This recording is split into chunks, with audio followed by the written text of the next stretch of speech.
The fire crackled in the stone hearth, casting dancing shadows across the walls of the Bennett Ranch living room. Outside, December snow blanketed the California valley in unusual white, a Christmas gift from a sky that rarely gave such things. William Bennett sat in his leather chair, 85 years, pressing down on shoulders that had carried more than their share of burden. His grandson, Bobby Samuel's only son, just 18, and fresh from basic training for a war in the Pacific, sat cross-legged on the floor beside him, eyes bright with the hunger young men have for stories of courage. "Grandpa," Bobby said, his voice carrying that peculiar mix of boyhood and emerging manhood. "They say you once faced down 5 armed men with nothing but a Winchester and your word. Is that true?" Will's weathered hands, still strong despite the decades, rested on the arms of his chair. He looked at those hands for a long moment, remembering when they had been younger, remembering the weight of that rifle, remembering the taste of fear mixed with determination. "Not quite how the story goes, son," Will said, his voice like gravel smoothed by rivers of time. "I didn't face them down. I just stood there with that Winchester and let them know I was serious about what I said. There's a difference. Facing down suggests I was looking for a fight. I wasn't. I was just drawing a line and daring them to cross it."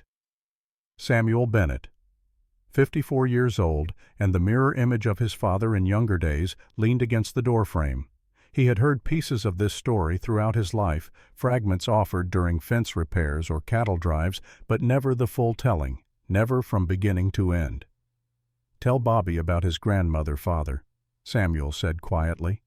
"Tell him the real story, from the start." Grace Miller, 74 now and still moving with the purposeful efficiency of someone who had learned young that survival meant action, appeared from the kitchen. She wiped her hands on her apron flour, dusting her fingers like snow. On the wall behind her hung a photograph carefully preserved behind glass.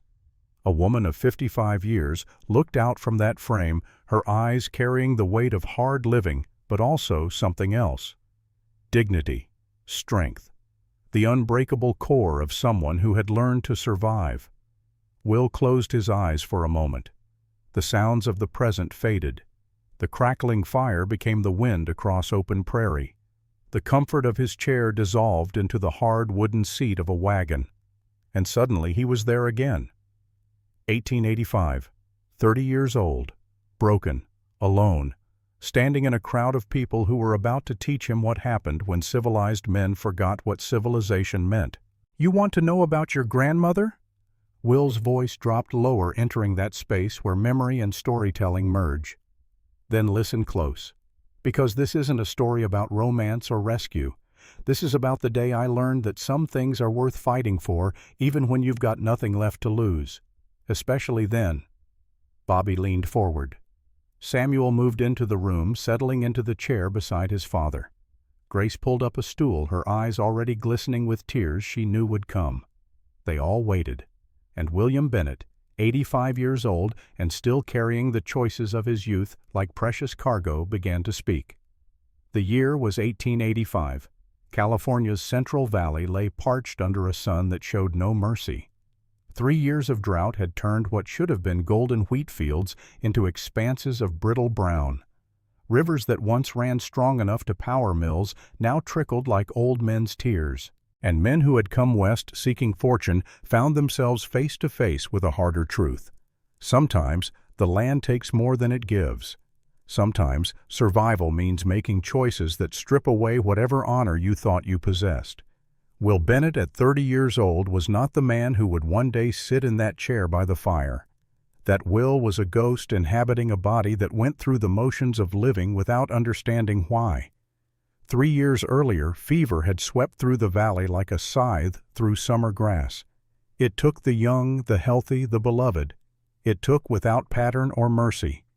In one terrible week, it took Will's wife Margaret, 26 years old and beautiful, in a way that had nothing to do with appearance and everything to do with how she saw the world. It took their son David, 3 years old, and just learning that words could express the enormous thoughts tumbling through his young mind. Will spent the year after their deaths trying to find the bottom of every bottle of whiskey between Riverside and Sacramento. He succeeded in losing time, losing money, losing the respect of neighbors who had once called him friend. What he did not succeed in doing was dying. His body, stubborn in its health, refused to let grief kill it. So eventually, when the whiskey ran out, and the money ran out, and the patience of those who had known Margaret ran out, Will did the only thing left to do. He went back to work. The Bennett Ranch sprawled across 200 acres of valley land, though calling it sprawling was generous. Only 50 of those acres saw cultivation. Wheat and barley struggled in soil that begged for rain. 15 head of cattle grazed on grass that grew thin and yellow. The ranch needed 50 head to break even, needed water that wasn't there, needed labor that one man couldn't provide alone. The barn roof leaked. Red rust ate at the corrugated tin like a slow cancer. Will had counted the damaged sections. 500 new shingles needed. At 2 cents per shingle, that meant $10 he didn't have. The windmill that pumped water from the deep well stood silent most days. The bearings had worn smooth metal, screaming against metal whenever he tried to turn it. Replacement bearings cost $40. $40 might as well have been $4,000. 2 miles of split rail fencing needed repair or replacement. Posts rotted where they met the earth. Rails sagged or snapped. Cattle wandered through gaps that Will patched with wire and prayers. And hanging over everything, pressing down on Will's shoulders like a physical weight, sat the debt. $300 owed to Riverside Bank, 8% interest per year. Payment due in 3 months. Miss that payment and the bank would foreclose. The land Margaret had loved, the home where David had taken his first steps, would belong to strangers. Will knew who those strangers would be. Silas Blackwood made sure everyone knew. 5 years earlier, Will and Silas had been partners, equal shares in a cattle operation that showed promise. Each man had invested $5,000 money that represented years of saving, of sacrifice, of believing that California offered opportunities for men willing to work. Silas handled the financial records. Will managed the operations. It seemed like a natural division of labor. Will was good with cattle, good with land, good with the practical matters of making things work. Numbers made his head ache, so he trusted his partner to handle that side of things. Trust, Will learned, was sometimes just another word for blind. In 1881, during a routine visit to the bank, Will noticed discrepancies. $5,000 had moved from the partnership account into an account bearing only Silas Blackwood's name. When Will confronted him, Silas had explanations ready. Temporary transfers, accounting errors, misunderstandings about how business was conducted. But Will had seen the dates, had seen the careful pattern of withdrawals, each small enough not to trigger immediate notice, but together adding up to exactly half their capital. He had seen the truth behind Silas's smooth words and sympathetic smile. He ended the partnership, demanded repayment, consulted a lawyer who looked at the paperwork and shook his head sadly. Without proof of intent, without witnesses to conversations, without anything but Will's certainty against Silas's denials, a court case would cost more than the stolen money and likely end in nothing. So Will walked away from $5,000 and a partnership. He walked away believing that at least the loss was behind him. He was wrong. Silas took that stolen money and built an empire of sorts. Land was cheap in drought years. Desperate men sold at desperate prices. Within 4 years, Silas Blackwood owned 10 ranches scattered across the valley. He had a system. He would pressure struggling ranchers, make their difficulties worse through subtle sabotage, then appear with cash offers that seemed generous to men drowning in debt. Will knew the system because he had seen it work on 3 of his neighbors. He knew his own ranch sat in Blackwood's sights, a missing piece in a contiguous block of land that would make Silas one of the largest landowners in the county. He knew, in other words, that the fight was coming. He just didn't know it would start with a woman standing on an auction block in the June heat, her bare feet on scorched wood, her chin lifted in defiance against a world that had decided she was worth less than livestock. The morning of June 12, 1885, Will woke before dawn as he always did. His routine had become mechanical. dress in the pre-dawn darkness, make coffee strong enough to strip paint, eat bread and whatever preserves remained from the previous summer, feed the horses, check the cattle, work until exhaustion made sleep possible. He had no intention of going into Riverside that day, but the barbed wire he needed for fence repair sat in the general store, 60 pounds of it, waiting for the $18 he had managed to scrape together. And Tom Morrison had expressed interest in buying 3 of Will's calves, cash money that could go toward those windmill bearings. So Will saddled his horse, a gray gelding named Ash, who had been Margaret's favorite, and rode the 15 miles into town. The summer sun climbed hot and white. Dust rose from Ash's hooves and hung in the still air. By the time Will reached Riverside's outskirts, sweat had soaked through his shirt and thirst had turned his mouth to cotton. He tied Ash to the rail outside the general store and was about to step inside when he heard the commotion from the town square. Voices raised, the distinctive cadence of an auctioneer's call, the murmur of a crowd large enough to fill the space between the courthouse and the stable. Auctions were common enough. Farm equipment, household goods, occasionally livestock when someone's fortunes had turned particularly bad. Will almost ignored it. His business was with wire and calves, not other people's misfortunes. But something in the tone of the crowd made him pause. There was a quality to the sound, a mix of fascination and discomfort that spoke of something unusual happening. Against his better judgment, Will walked toward the square. What he saw there would stay with him for the rest of his life, would become the moment that divided his existence into before and after, would be the choice that defined every day that followed. A wooden platform stood in the square's center, 3 feet high and 10 feet across. The same platform used for speeches during elections, for celebrations during harvest festivals. But today it served a different purpose. A woman stood on that platform, not young. 55 if Will had to guess, though. Hard living could age a person beyond their years. She wore a simple dress, faded from too many washings, mended in places where fabric had given way to time and use. Her feet were bare. Her hands, clasped in front of her, showed the calluses and scars of decades of labor. Her hair, more gray than brown, had been pulled back in a severe bun that somehow emphasized the sharp lines of her face. But it was her eyes that caught Will's attention.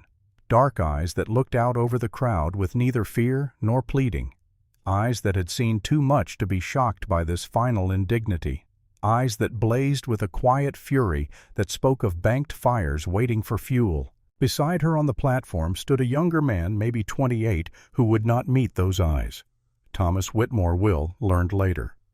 The woman's nephew, the man who had brought his aunt to this place and put her up for sale. And in front of the platform stood Marcus Grayson, the auctioneer, holding his gavel like a judge about to pronounce sentence, which in a way he was. The crowd numbered perhaps 60 people. Some had come for the spectacle, some from genuine interest in acquiring cheap labor, some because they could not quite believe this was happening and needed to witness it to accept its reality. Will pushed through to the front, his height and build making space naturally. He positioned himself where he could see clearly, where he could hear every word, and what he heard made his blood run cold. "Eleanor Whitmore," Grayson announced, his voice carrying the practiced clarity of a man used to being heard over crowds. 55 years of age. Health verified by Dr. Collins. Strong back, experienced in all household tasks. Cooking, cleaning, laundry, gardening. Can read and write basic arithmetic. Family vouches she is docile in temperament, asks no questions, requires minimal food and maintenance. Guaranteed for a minimum of 5 years' service. Guaranteed, like a piece of equipment, like a wagon wheel or a plow blade. Bidding opens at $30, 2-month standard wages. Who will start? Will looked around the crowd, cataloging faces. Some he knew, some were strangers.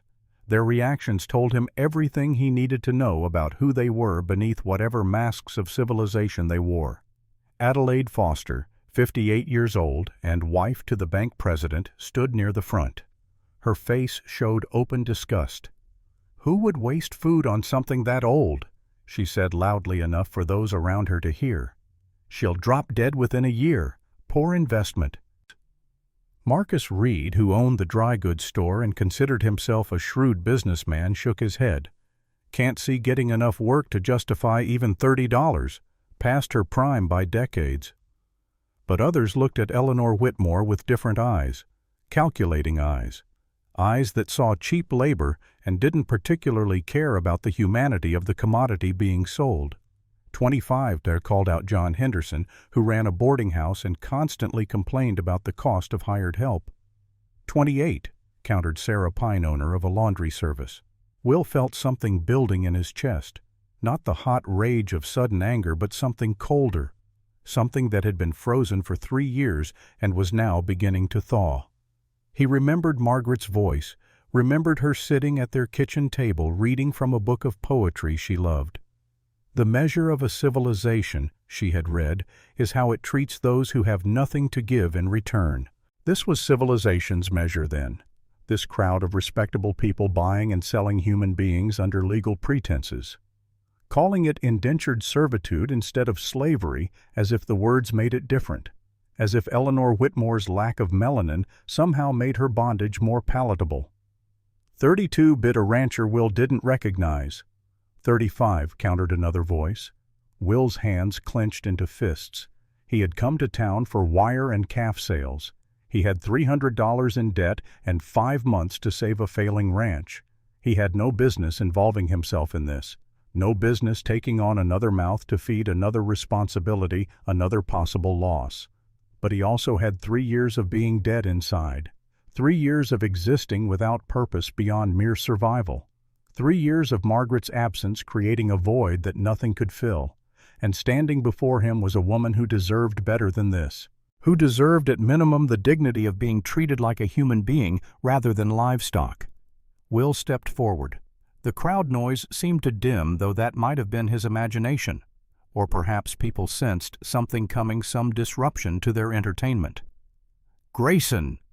Will said, his voice cutting through the auction chatter like a blade through silk. "Before you continue, I have a question." Marcus Grayson frowned, recognizing Will, but also recognizing potential interference. "Bennett, this is a legal proceeding. Unless you're bidding, I'll ask you to remain quiet." "My question's simple," Will continued, ignoring the request for silence. He raised his voice, making sure the entire crowd could hear. "What did her family receive for bringing her here?" The square went silent. It was one thing to participate in an auction, to bid on labor, to engage in the legal fiction that this was somehow different from human trafficking. It was quite another to have someone point directly at the money-changing hands to force everyone to see the transaction for exactly what it was. Thomas Whitmore's face went pale. He opened his mouth closed. It looked everywhere except at his aunt. "I said," Will repeated, his voice harder now. "What did they get?" "Eleanor." Whitmore's voice rang out clear and steady. She had not spoken until now, had stood silent as others discussed her worth and value, but now she lifted her chin and looked directly at Will. "1 50-pound bag of flour," she said, "so my family wouldn't starve this winter." The crowd stirred. Murmurs rippled through the assembled people. Even those who had been comfortable with the auction found themselves uncomfortable with that specific number. A woman's life, her labor, her remaining years, traded for 50 pounds of flour. The math was too stark, the inequality too obvious. Will felt that cold thing in his chest expand. It filled him, this certainty of what needed to happen next. He reached into his coat and pulled out a leather pouch. Heavy, full of every dollar he had managed to save over the past 6 months. Money meant for supplies, for repairs, for keeping the ranch alive. He walked to the auctioneer's table and upended the pouch. Silver dollars spilled across the wood. Quarters. Dimes. They clinked and rolled and caught the sunlight. "Count it," Will said to Grayson. "Should be $42.50. Grayson stared at the money, then at Will. "That's more than 3 months' wages for most men." "More than enough," Will agreed, "to cover whatever debt you claim she owes. But understand something, all of you." He turned to face the crowd, making eye contact with as many people as he could. "I'm not buying her. I'm not purchasing a human being like I'd buy a horse or a plow. What I'm doing is offering her a job, $20 per month plus room and board. She works for me. I pay her fair wages. She can quit any time she wants with 1 week's notice. She'll have her own room with a lock on the inside. She'll eat at the same table I do. And anyone who has a problem with how I choose to run my ranch can take it up with me, directly." He let his eyes rest on Silas Blackwood, who stood at the crowd's edge watching this unfold with an expression that mixed amusement with calculation. "Directly with me," Will repeated. Adelaide Foster sputtered. "You're mad, Bennett. That woman's half dead already. You're wasting your money and making a fool of yourself." But Dorothy Chin, owner of the general store and one of the few people in town Will still respected, stepped forward. "I think Mr. Bennett is doing exactly what he should, what all of us should have done from the start." Pastor James Miller, who had stood silent during the entire auction, finally found his voice. Leviticus provides specific guidelines for how indentured servants must be treated, with dignity, with respect. Perhaps Mr. Bennett is simply following Scripture where we have failed to do so. Thomas Whitmore tried to salvage some dignity. Aunt Eleanor agreed to this arrangement. We gave her a choice. Eleanor's laugh was bitter as alkaline water. "I agreed because the alternative was watching my sister's children starve. Don't pretend you gave me a real choice, Thomas. Don't make yourself the hero of this story." Will turned to face Eleanor directly. He looked up at her standing on that platform, meeting her eyes without flinching, without pity, without anything except honest recognition of what he saw there.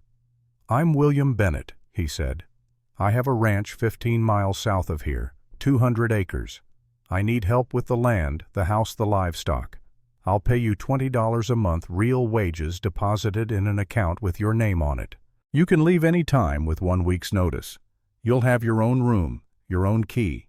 We'll eat together because I'm tired of eating alone and I figure you might be too, but I won't buy you like cattle. The decision is yours." Eleanor studied him for a long moment. Those dark eyes seemed to look past his face, past his words, down into whatever core of him made choices and held convictions. Will had the distinct impression of being measured against some internal standard, being weighed and found either sufficient or wanting. "Why?" Eleanor asked. One word, but it carried the weight of every betrayal she had experienced, every disappointment, every moment of being invisible or treated as less than human. "Because everyone else looks at you and sees too old," Will said simply. "I look at you and see a survivor, and my ranch needs someone strong enough to help keep it from dying. That's the truth of it." Eleanor looked at his extended hand, calloused, scarred from work and accidents and the general wear of physical labor, steady, not trembling with nervousness or uncertainty, just there, offered without conditions or hidden prices. She reached out and placed her weathered hand in his. "I accept," she said. The crowd erupted in noise. Some people applauded, some muttered disapprovingly, some simply turned and walked away, unwilling to witness whatever came next. Silas Blackwood approached as Will helped Eleanor down from the platform. His smile was friendly, his voice pitched low enough that only Will could hear. "Quite the performance, Bennett. Very noble, very righteous. But you still owe the bank $300. You've got 5 months. This ranch of yours will be mine before winter, and your new employee along with it." Will met Blackwood's gaze without blinking. "You'll never have my ranch, and you'll sure as hell never touch her." Blackwood's smile widened. "We'll see." He walked away, his boots clicking on the wooden sidewalk, leaving Will standing with Eleanor Whitmore, the weight of his choice settling onto his shoulders like a yoke. Eleanor spoke quietly. "You just made an enemy." "I made that enemy 5 years ago," Will said. "This just made it official." They walked to where Ash stood, tied patient in the heat. Will helped Eleanor into the wagon he kept at the livery, paid the stable hand, and began the 15-mile journey back to the ranch. For the first 5 miles, neither spoke. Will focused on the road, on the rhythm of Ash's hooves, on the heat pressing down from a cloudless sky. But he was acutely aware of the woman beside him, not in any romantic sense. Will's heart had been buried with Margaret, and he had no illusions about that changing. But he was aware of her presence the way he might be aware of a new partner, someone with whom he would need to establish boundaries and understandings. Eleanor sat with her spine straight, never slumping despite obvious fatigue. Her hands rested in her lap but remained ready, prepared to brace against the wagon's movement. Her eyes scanned the horizon constantly, checking for threats or landmarks, or simply taking in the land she would now call home. Will broke the silence. "Some rules I want clear from the start," he said. "I'm listening." "First, you don't call me sir or master or anything like that. Will works fine. Second, you'll have your own room with a lock on the inside. I won't enter unless you invite me. Third, we eat together. I make breakfast, you make dinner, we share lunch. Fourth, payment is $20 on the first of each month. Fifth, if you want to leave, you tell me a week ahead. I'll drive you anywhere you want to go and give you 2 months' wages to start fresh." Eleanor was quiet for a moment. Then she asked, "What do you want in return?" "Honest work, honesty in general, and help keeping that place alive. That's all. No other expectations." Will understood what she was asking without her having to spell it out. "No," he said firmly. "None. You're an employee. That's the sum total of our arrangement." Another silence. Then Eleanor spoke again, her voice carrying the weight of a story that needed telling. "My husband Robert died 2 years ago. His heart gave out after 30 years of hard work that barely kept us fed. We raised Thomas after his parents died in a wagon accident. 15 years I treated that boy like my own son. When Robert passed, I thought family meant something. I was wrong. Thomas's wife Martha convinced him I was a burden they couldn't afford. The drought made everything worse, so they made their choice. Thomas is a coward," Will said flatly. "You deserved better." "And you?" Eleanor asked. "What's your story?" Will kept his eyes on the road. Telling it never got easier, but Eleanor deserved to know who she was working for, what ghosts haunted the house she would call home. "Lost my wife Margaret and my son David 3 years back. Fever took them in 1 week. I spent the next year trying to drink myself to death. Failed at that. So I've spent the last 2 years trying to make the ranch work again. Succeeding slowly. But it needs more than one person can give." "You still grieve," Eleanor said. It wasn't a question. "Every day. But grief doesn't pay bills. And I've learned the dead stay dead, no matter how much you wish otherwise." They crested a rise, and the Bennett Ranch spread out before them. Will watched Eleanor's face as she took in her new home.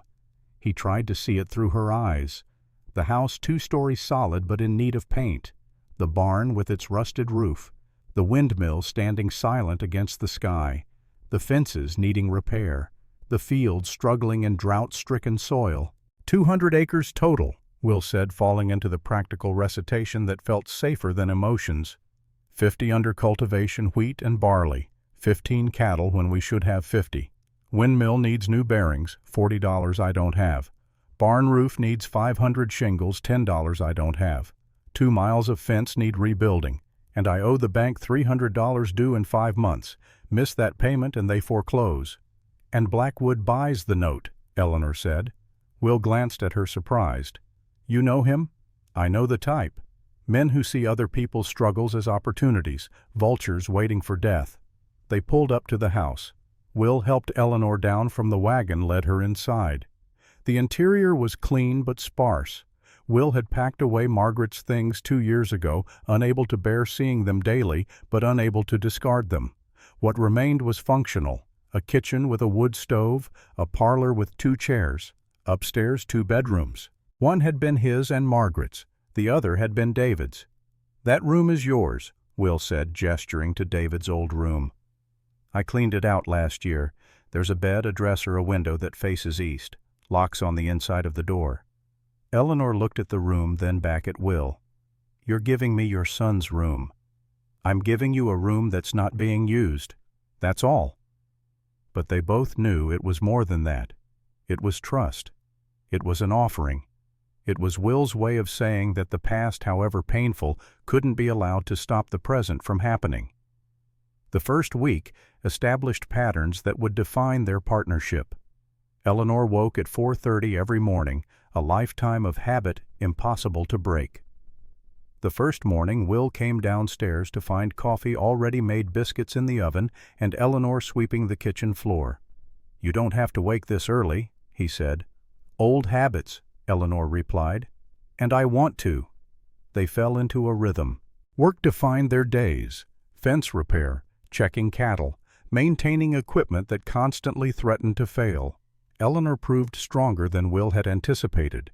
When he handed her a fence post weighing 50 pounds and warned her to be careful, she picked up 2 of them, balanced one on each shoulder, and carried them 30 yards without breaking stride. "You'll hurt yourself," Will said, part concern and part shock. "I've carried heavier. Toilet bags at 80 pounds. Wheat sacks at 100. 50 pounds is nothing." Will felt anger rise in him, but not at Eleanor. At the life that had demanded such strength from her. At a nephew who had worked his aunt like a draft horse and then sold her when she could no longer be exploited. "Thomas worked you like an animal." Will said, his voice tight. Eleanor shrugged. "At least now I'm getting paid for it." That was when Will realized the truth. He hadn't rescued a damsel in distress. He had partnered with a warrior, someone who had survived 55 years, not through luck or charm or being protected, but through sheer will and strength. It changed something in how he saw their arrangement. This wasn't charity. This was partnership. Evenings they spent in comfortable silence. Dinner at 7, simple food, but more of it than Eleanor had seen in years.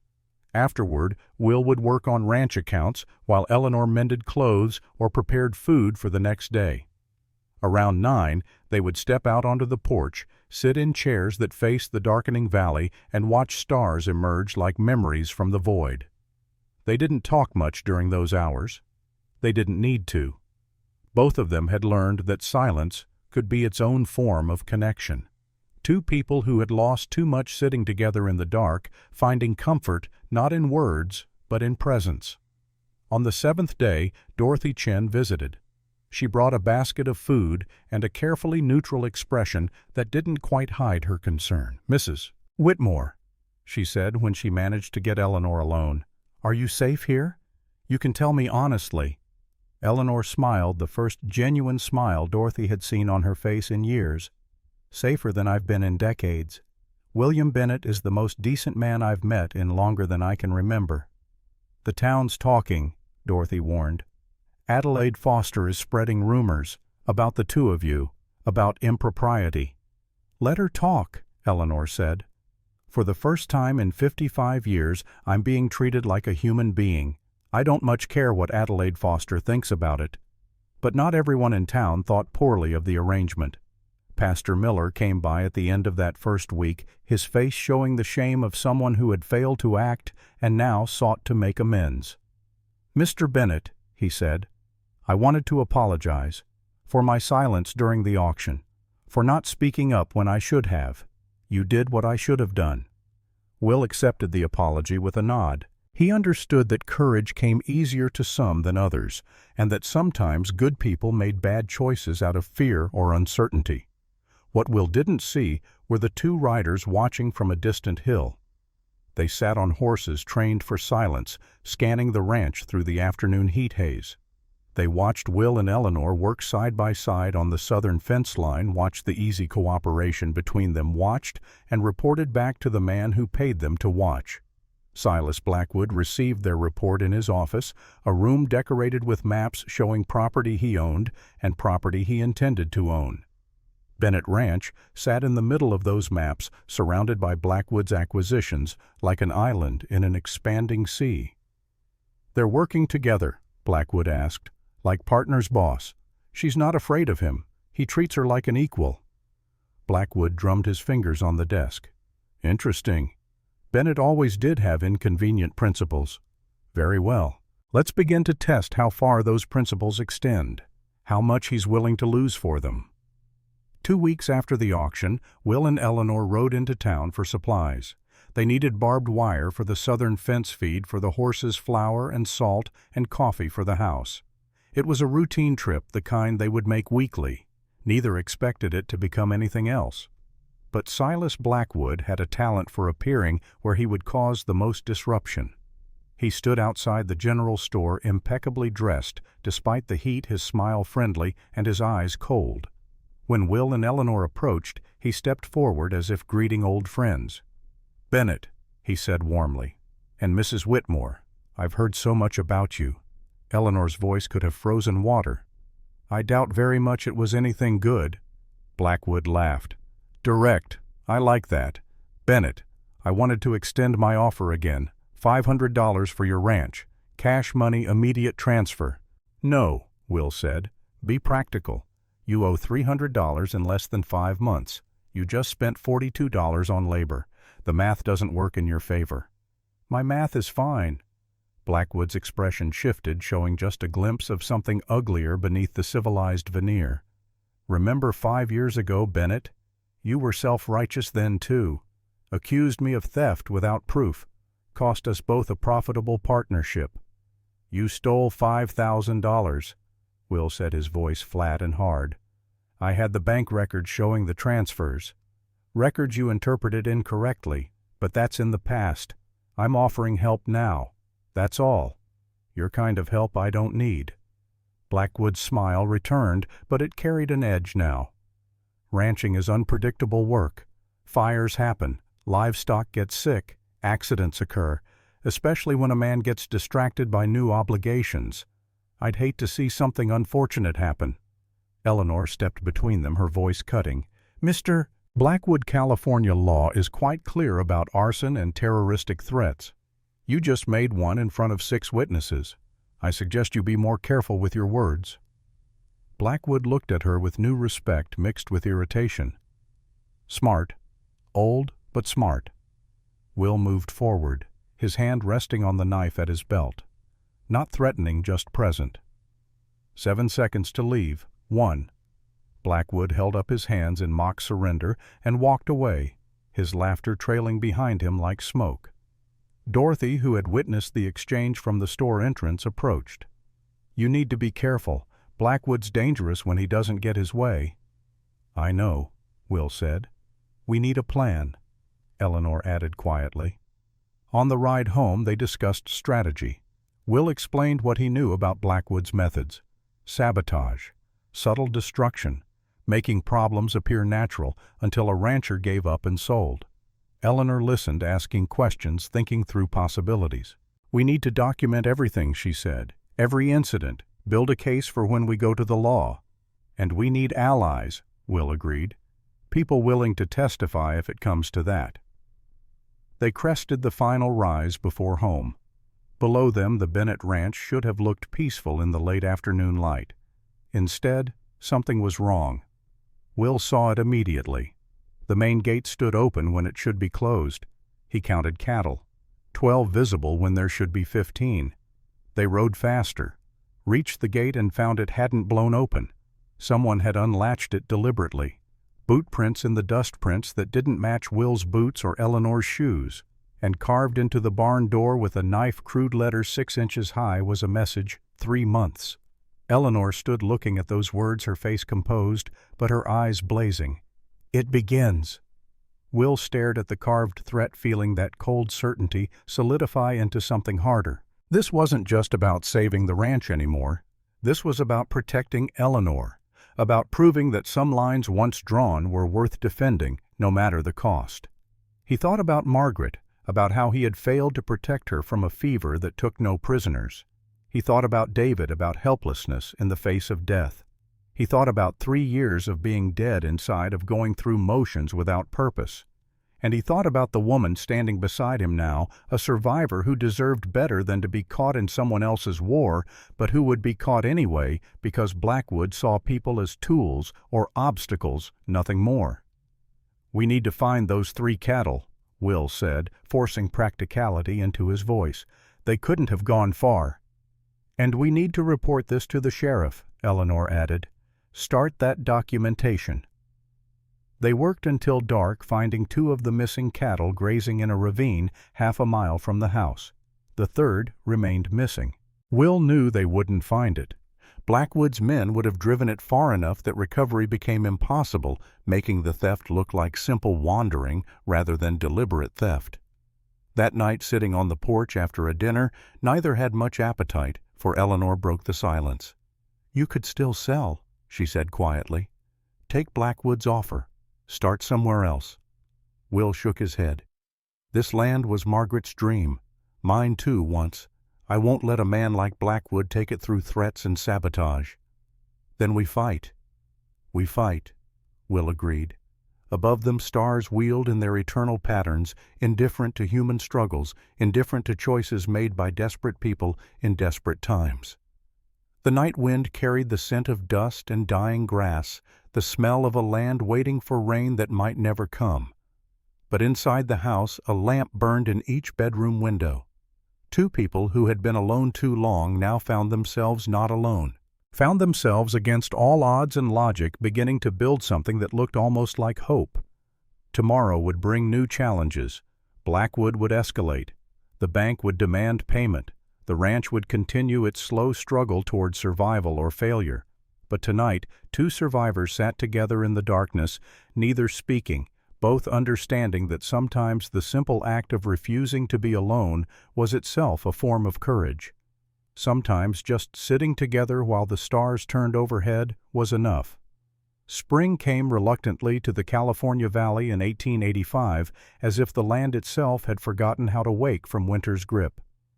The drought continued its stranglehold, but small mercies appeared.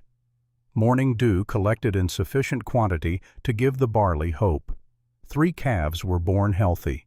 The fence line held against cattle that tested it with the persistence of creatures who knew weakness when they saw it. And in the Bennett ranch house, something else grew. Not romance, Will's internal voice reminded the old man telling this story 55 years later. Not yet. But partnership, trust. The careful building of something that might, with time and luck and survival, become more. March brought planting season. Will and Eleanor worked dawn to dusk turning soil that fought against cultivation, planting seeds that might or might not have the water they needed to germinate. The work was brutal, the kind that left muscles screaming and hands blistered even through work gloves. But it was also meditative, repetitive motion, the satisfaction of rows stretching behind you, progress made visible. Will found himself watching Eleanor when she wasn't aware of his observation. Not in any improper way, but with the assessment of someone discovering that an assumption was wrong. He had thought in some buried part of his thinking that hiring Eleanor would mean having help with household tasks. Cooking, cleaning, the domestic labor that Margaret had managed with such efficiency that Will hadn't fully appreciated it until she was gone. Instead, Eleanor worked beside him in the fields. She handled the plow with competence that spoke of years doing exactly this labor. When Will began to explain crop rotation, she finished his sentences, adding details he had forgotten. She knew soil quality by feel, could predict rain by watching clouds, understood the relationship between moon phases and planting times. "Robert and I had 40 acres before he died," Eleanor explained one afternoon as they rested in the shade of a cottonwood by the creek. "Wheat mostly, some corn. I did as much of the field work as he did. Thomas took that land when Robert passed, added it to his own holdings. I got a bedroom in his house and 3 meals if I worked for them." "That's theft," Will said flatly. "That's family," Eleanor replied, her voice carrying the bitter weight of betrayal. They fell into patterns. Will made coffee and breakfast before dawn. Strong coffee burned biscuits, eggs fried in bacon grease until they were more leather than food. Eleanor never complained, but on the 3rd morning she gently moved him aside and took over the eggs. They emerged fluffy, perfectly cooked, seasoned with herbs Will didn't know he had. "Watercress from the creek," she said when he asked. "And you had sage in the cupboard going stale. No sense wasting it." Lunch they shared in the fields, brief respites from labor. Bread and cheese, dried meat, water that tasted of iron from the well. They didn't talk much during these breaks. Words felt unnecessary when the work ahead spoke louder than conversation. Dinner became the day's centerpiece. Eleanor cooked meals that reminded Will of his mother's kitchen of times before loss had made eating a mechanical necessity rather than pleasure. Stews that simmered for hours, transforming tough cuts of meat into something tender. Bread that rose properly, crust golden and interior soft. Pies made from preserved fruit, the crusts flaky in ways Will's attempts never achieved. "You're wasting your talents on me," Will said one evening. "This is cooking for special occasions." "This is cooking for someone who appreciates it," Eleanor replied. "That's special enough." Evenings found them on the porch as spring twilight stretched longer each day. Will would work on ranch accounts. Eleanor would mend clothing or plan the next day's meals. Around 9 o'clock they would set aside their tasks and sit in the wooden chairs that faced the valley. Sometimes they talked. More often they simply existed together in the darkness. Will found himself sleeping better. Not well. Grief didn't release that easily. But better. The house felt less like a tomb and more like a place where living happened. He realized with some surprise that he had been holding his breath for 3 years. Eleanor's presence allowed him to exhale. For her part, Eleanor discovered space to be herself. Thomas and Martha's household had required her to be small, invisible, grateful for scraps. Here she could laugh when something was funny, could express opinions without fear of being told she spoke out of turn, could eat until full rather than leaving food for others who needed it more. One afternoon in early April they worked on the southern fence line, replacing posts that had rotted below ground level. The work required digging holes 3 feet deep, wrestling new posts into position, tamping dirt around them until they stood firm. Will handled the post hole digger, Eleanor managed the new posts. A section of fence sagged dangerously. Will examined it, decided it needed immediate attention before cattle discovered the weakness. He began digging, the post hole digger biting into hard earth. Sweat soaked through his shirt despite the moderate temperature. He was aware of Eleanor watching, assessing his technique. "You're fighting the soil," she said after a few minutes. "Ground's hard as iron," Will replied, breathing heavily. "Which is why you pour water first. Softens it. Makes the digging easier." Will straightened, wiping sweat from his forehead. "Robert teach you that?" "Life taught me that," Robert confirmed it. Eleanor fetched water from the barrel on the wagon, poured it into the hole Will had started. They waited 10 minutes, then Will resumed digging. The difference was remarkable. The digger sliced through softened earth with half the effort. "I've been ranching 15 years, Will said. "Never knew that trick." "You've been ranching alone," Eleanor corrected. "Different thing." They worked in silence for another hour. The sun climbed higher, heat pressed down, but the fence grew straight and strong, posts standing firm, rails level. Tangible progress. Physical proof that effort yielded results. As they prepared to move to the next section, Eleanor's foot slipped on loose rock. She stumbled, reaching for the fence rail to steady herself. Her hand closed on a section Will hadn't yet secured. It gave way. Eleanor fell backward hard. Will was beside her in seconds, helping her sit up. "Are you hurt?" Eleanor took inventory. Bruised pride. Maybe a bruised backside. Nothing broken. But Will saw her hand. She had gripped the rail tightly as she fell. Splinters had driven deep into her palm. Blood welled from 6 puncture wounds. "We need to clean that," Will said. His voice carried an urgency that surprised them both. "Infection in the hand can spread fast." They rode back to the house, Eleanor's hand wrapped in Will's bandana. In the kitchen, Will heated water, gathered clean cloth, retrieved the bottle of carbolic acid he kept for exactly these situations. He worked with surprising gentleness, cleaning each wound, extracting splinters with tweezers, finally wrapping her palm in clean bandage. "You've done this before," Eleanor observed. "Margaret was always hurting herself. Garden thorns, kitchen knives. I got practiced at patching her up." Will's voice caught slightly on his wife's name, as it always did. Eleanor studied his face. "You loved her very much." "Yes," Will said simply. "And David. Losing them nearly killed me. But it didn't. No, though there were days I wished it had." Eleanor placed her uninjured hand over Will's. The gesture was brief, just a moment of contact, but it carried weight. Understanding. The recognition of one survivor acknowledging another. "We survive," Eleanor said quietly. "Even when we don't want to. That's the curse and blessing of being built tough." In early May, Dorothy Chin visited with news. Tom Morrison sold his ranch to Blackwood, took the offer last week. Will felt cold settle in his stomach. Morrison's land bordered Bennett Ranch on the east side. Blackwood now controlled 3 sides of Will's property. He had a choice, Dorothy continued. His well dried up. Blackwood offered triple what the land was worth. Tom couldn't refuse. "And now Blackwood owns everything around me except the north border," Will said. "Which is government land," Eleanor added. "Blackwood can't buy that."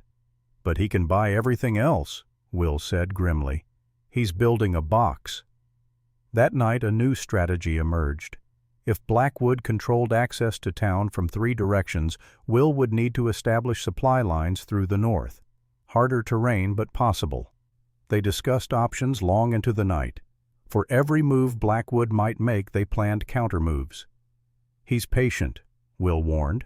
"He'll squeeze slowly, make things difficult rather than impossible, force me to give up rather than fight." "Then we don't give up," Eleanor said. "Simple as that." But simple and easy were not the same thing. The attacks when they came were subtle. Fences cut overnight requiring hours to repair. A gate left open cattle wandering miles before Will found them. Feed supplies ruined by water that appeared to have leaked from the barn roof but had actually been poured deliberately. Each incident cost time, cost money, cost the emotional energy required to maintain hope in the face of systematic harassment. Will documented everything in a ledger he kept locked in his desk. Dates, damages, costs, building evidence for a legal case he wasn't sure would ever see a courtroom. Through it all, Eleanor remained steady. When Will's frustration boiled over, she absorbed it without taking it personally. When exhaustion made him snap at small things, she gave him space. And when the weight of it threatened to crush him, she sat beside him and said nothing, her presence alone enough to remind him he wasn't fighting alone. Late May brought a storm that changed everything. Rain had been absent for so long that when clouds gathered on the western horizon, both Will and Eleanor stopped work to watch. The clouds built through the afternoon towering structures that promised water the land desperately needed. The storm hit at dusk. Not the gentle spring rain that soaked deep, but a violent thunderstorm that hammered the earth with hail and wind. Will and Eleanor secured the barn, brought the horses inside, did what they could to protect equipment from the onslaught. Through the wind's howl, Will heard something else. Pounding. Desperate. Someone at the front door. He opened it to find a young woman collapsed on his porch, soaked through, shivering violently. She looked perhaps 19, thin to the point of gauntness, her dress torn in several places. Blood stained her sleeve. Her eyes held the blank terror of someone who had run until running was no longer possible. "Please," she gasped. "Please, he'll kill me if he finds me. Please." Will pulled her inside. Eleanor appeared immediately with blankets with warm water, with the practiced competence of someone who knew how to care for the desperate. "Who's after you?" Will asked, keeping his voice calm despite the anger building in him. "Silas Blackwood," the girl whispered. "My name is Grace Miller, Pastor Miller's daughter. I worked for Mr. Blackwood for 6 months. He said it was to work off my father's debt. But he wanted more than work. When I refused, he said I couldn't leave. Said if I tried, he'd have my father arrested for the debt. So I ran." Eleanor wrapped Grace in blankets, examined the injury on her arm. A deep cut, but clean. She cleaned it with carbolic acid while Grace hissed in pain, but didn't cry. "How much does your father owe?" Will asked. $200. Father borrowed it for church repairs after the fire last year. Can't pay it back with the drought hurting everyone's tithes." Will and Eleanor exchanged glances. $200 was exactly the kind of sum Blackwood used to trap people. Not so large they couldn't imagine paying it back. Not so small they could pay immediately. Just enough to create dependence. "You're not going back," Eleanor said firmly. "Whatever Blackwood thinks he owns, he doesn't own you." Grace looked between them, hope and fear warring in her expression. He has 5 other girls, all working his properties, all trapped the same way.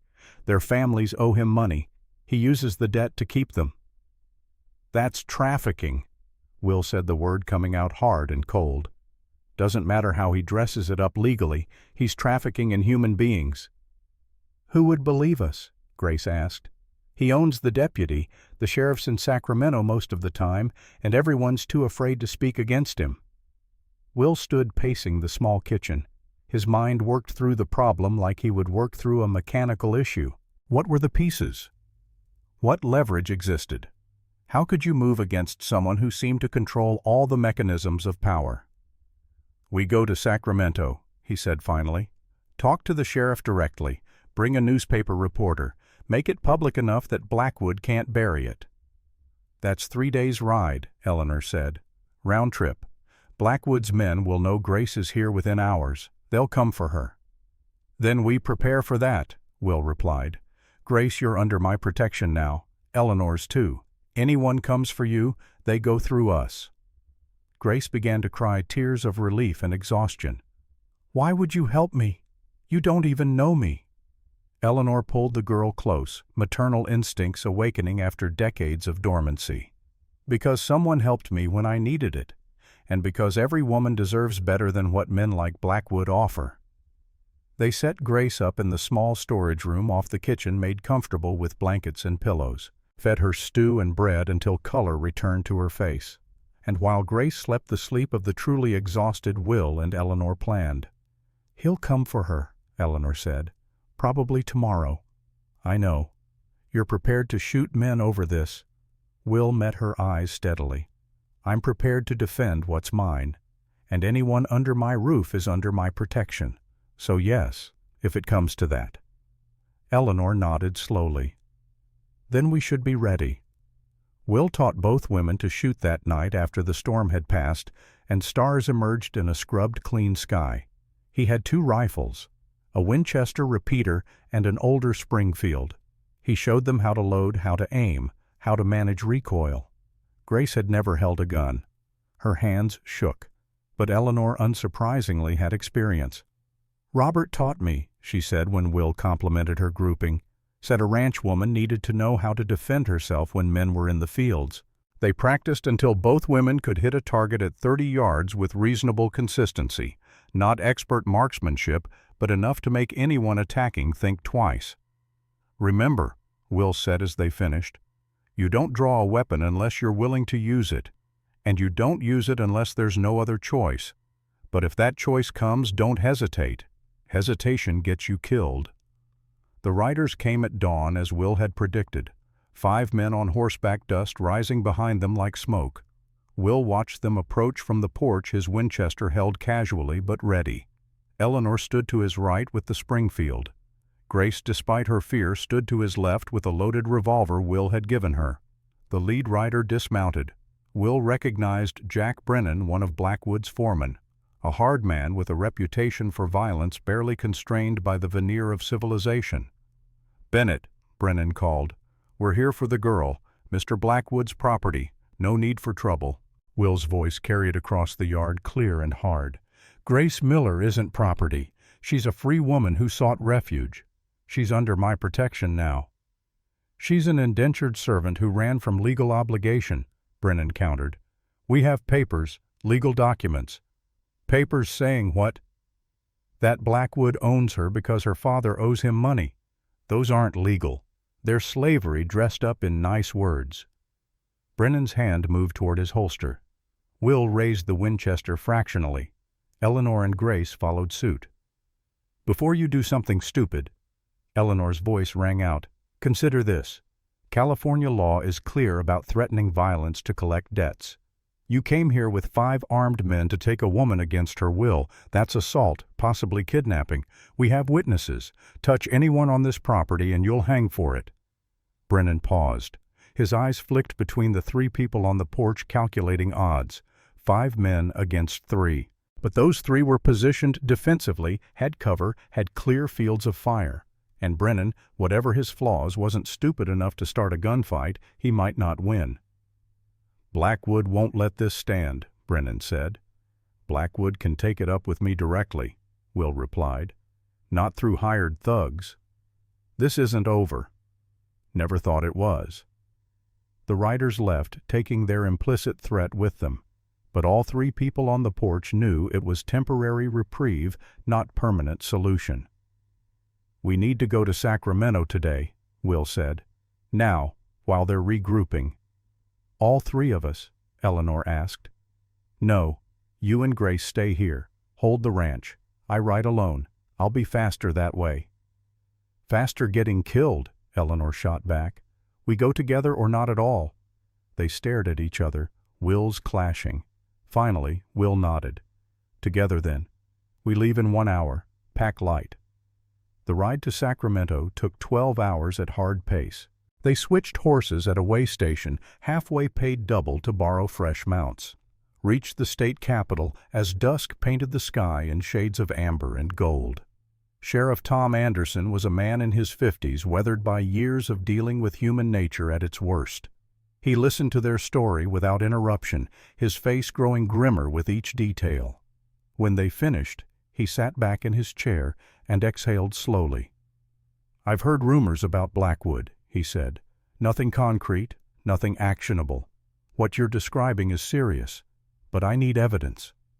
Grace's testimony, Will said. Her injuries. The other girls still trapped on his properties. One girl's word against a wealthy landowner. In court, that might not be enough. Then what do we do? Eleanor asked, frustration sharpening her voice. Anderson leaned forward. We build a case, document everything, find the other girls, get their testimony, show a pattern. Then I can move with legal authority. But I need time. We might not have time, Will said. Then make time. Protect Grace. Document any threats or attacks. I'll deputize 6 men and come to Riverside next week. We'll search Blackwood's properties, interview the girls. But we do this legal, by the book. Otherwise it falls apart in court. They left the sheriff's office with less satisfaction than Will had hoped for, but more than nothing. At least the authorities knew. At least someone with power was paying attention. James Walsh, a reporter for the Sacramento Union, proved more immediately helpful. He listened to their story with the hungry expression of someone who recognized front-page material. This is the story I've been waiting for, Walsh said, scribbling notes. Labor trafficking, intimidation, corruption. I'll run it tomorrow. Front page. With your permission, I'd like to interview Miss Miller. Grace agreed. The interview took 2 hours.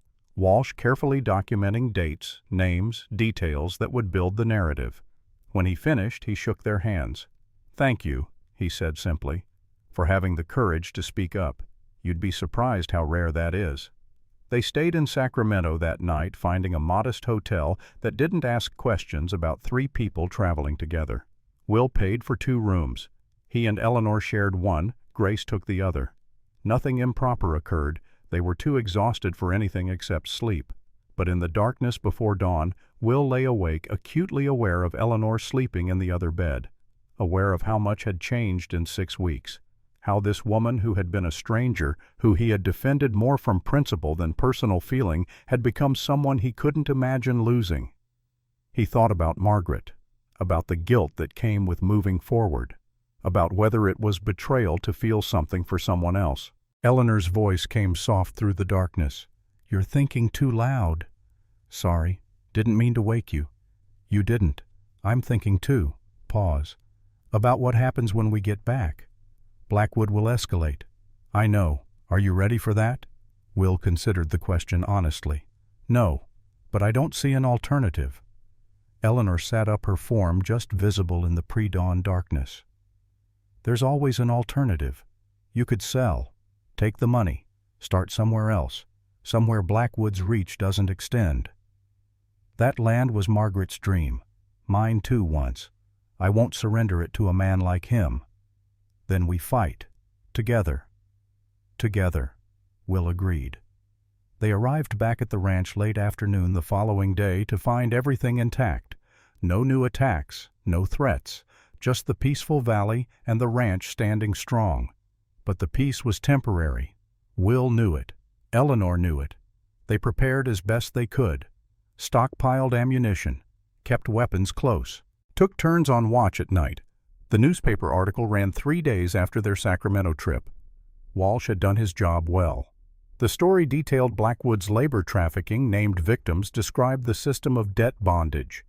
It ran on the front page with a headline that left no room for misinterpretation: Riverside rancher enslaves young women.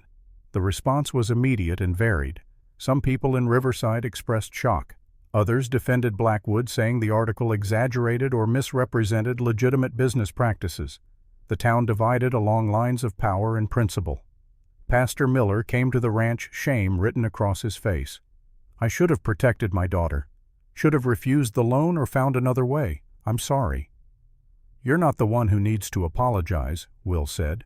"Blackwood is, and he will." But days passed with no legal action. The sheriff was building his case. Anderson sent word, gathering evidence, preparing for arrests that would stick in court. Be patient. Patience, Will discovered, was harder than he expected. June brought heat that pressed down like a physical weight. The drought continued its stranglehold. Crops struggled despite their best efforts. Cattle lost weight as grass turned brown and sparse. The ranch teetered on the edge of failure, held upright by Will's determination and Eleanor's refusal to surrender. And through it all, something grew between them. Not spoken, not acknowledged openly, but present like water beneath drought-dry soil. Will caught himself watching Eleanor work, admiring not her appearance, but her competence, the way she solved problems, the way she faced difficulties without complaint, the way she made the house feel alive. Eleanor caught herself thinking about Will in moments when practical concerns didn't dominate her thoughts. His quiet strength, his principled stands even when they cost him, his gentleness hidden beneath layers of grief and practical necessity. They didn't speak of these feelings. Both of them carried too much history, too much loss, too much fear of what acknowledging attraction might mean. Until the barn loft changed everything. Will was checking cattle in the south pasture when he heard Grace scream. He ran toward the sound, heart hammering, expecting to find Blackwood's men. Instead, he found Grace standing at the barn entrance, pointing upward, her face white with terror. Eleanor hung from a support beam in the barn loft, her fingers locked around wood slick with decades of accumulated grime. Below her, a 20-foot drop to the barn floor. She had been checking hay stores when old planking gave way beneath her feet. Only reflexes had saved her from falling completely. But her strength was failing. Her grip was slipping. Will moved without thought. He climbed the ladder to the loft, moved across stable planking to where Eleanor hung. Dropped to his stomach, reached down. His hands closed around her wrists. "I've got you," he said, trying to keep terror out of his voice. "Hold on." "My hands are slipping," Eleanor gasped. "Then hold my wrists. Lock your grip. I'll pull you up." Eleanor managed to shift her hold fingers, digging into Will's wrists with desperate strength. He pulled muscles, screaming back, straining. Inch by agonizing inch, he dragged her up until she could get one elbow onto the loft floor, then the other. Together they scrambled away from the hole, collapsing on solid planking, breathing hard. For a long moment neither spoke. They simply lay there, hearts hammering the nearness of death, slowly retreating. Then Will pulled Eleanor into his arms, holding her with desperate intensity. "God," he whispered into her hair, "I thought I'd lost you. I can't lose you, Eleanor. I can't." When he pulled back, his hands were shaking. His eyes were raw with emotion he had been suppressing for weeks. "I need you to know," he said slowly, words coming with difficulty, because feeling things was one matter and speaking them was quite another. "You matter to me, more than I can explain properly, more than I know how to say. I can't go back to being alone, wouldn't survive it again." Eleanor stared at him, her own defenses cracking. "Will, you don't have to say anything," he added quickly, old fears surfacing. "I know life's been hard. I know I'm asking complicated things. I just needed you to know." But Eleanor didn't pull away. Instead, she placed her hand against his cheek. "You matter to me too, more than I thought possible at my age, more than I believed I could feel again." He leaned forward slowly, giving her time to turn away. She didn't. Their lips met in a kiss that was gentle at first, almost questioning. Then it grew fiercer, years of loneliness and loss pouring into that contact. When they finally separated, both were crying. "I loved Margaret," Will said, needing to be honest. "I'll always love her. She gave me years of happiness and a son I'll never stop missing." "I know," Eleanor replied. "And I loved Robert. That doesn't diminish this. Love isn't a finite resource that runs out when you give it to one person. I'm 25 years younger than you. I'm aware of basic arithmetic. People will talk. Adelaide Foster will have a field day." Eleanor laughed, the sound surprising both of them. "Let her talk. I spent 55 years caring what people thought. I'm done with that." That evening, after Grace had gone to bed and the ranch had settled into night quiet, Will and Eleanor sat on the porch as they had dozens of times before, but this time Will reached for Eleanor's hand. She took it, fingers interlacing. "Marry me," Will said. Eleanor went still. "What?" "Marry me. I know it's fast. I know people will judge. But Eleanor, I love you. I love your strength, your courage, your refusal to be broken by a world that tried hard to break you. I loved my wife and son. I'll carry them in my heart always. But I love you too, and I don't want to waste time. We both know life's too short and too uncertain for that." "I'm 55 years old, Will." "I know. I'm weathered and worn and past any reasonable age for this. You're strong. You're brave. You're exactly who I need." He paused. "Exactly who I want." Eleanor was silent for a long moment. When she spoke, her voice was thick with emotion. "I never thought anyone would want me. Not at this age. Not after everything." "Then you thought wrong." "Yes," she whispered. "God help me, yes. I'll marry you." They sat together under the stars, holding hands like young people courting, planning a future neither had dared imagine 6 weeks earlier. Neither noticed the riders watching from the distant hillside or the way Silas Blackwood smiled when his scouts reported back. The attack came 3 days later. Will and Eleanor had ridden to Sacramento to handle the marriage license, taking Grace with them for her safety. The round trip took 18 hours. When they crested the final rise before home, smoke rose black against the afternoon sky. The barn was burning. Not fully engulfed yet, but flames ate at the southern wall, spreading fast in the drought-dry wood. Worse, 5 riders circled the property, effectively trapping anyone who might be fighting the fire. But they weren't alone. Dorothy Chen stood with a bucket brigade of townspeople passing water from the well to throw on the flames. Pastor Miller worked the pump. 3 ranchers Will knew by sight fought to contain the fire's spread. The riders scattered when they saw Will approaching.